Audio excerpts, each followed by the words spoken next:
මොකද ළමයි? මොකද ළමයි? ඇයි ඈ? මොකද කෑ ගහන්නේ? මන් දන්නේ ඉතින් රණ්ඩු වෙන එකමයි වැඩි. ඊදින්නගේ රණ්ඩු වෙන එකමයි වැඩි. ඕවනේ. කොයි වෙලේ බැලුවත් රණ්ඩු වෙනවා. අයියෝ රෝසි. ඇයි රෝසි? ඈ? මාටින් ගොයියා. මාටින් ගොඩේ වලිය බේරන්න ඇවිල්ලා. ඔය අර හරි කො මාටින් මාටින්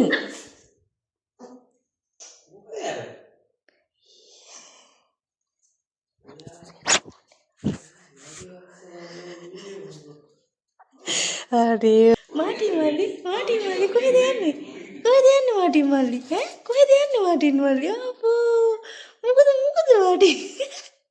මාටින් මල්ලි වලිය බේරුවද මාටින් මල්ලි ඈ අම්මිච්චියෝ බහින්න ඉතින් මේ රෝසි බිමින් තියන්න ඕන් ඉතින් ඔන්න මාටින් අම්ම ගෙදරින් මොනවා වෙන්නේ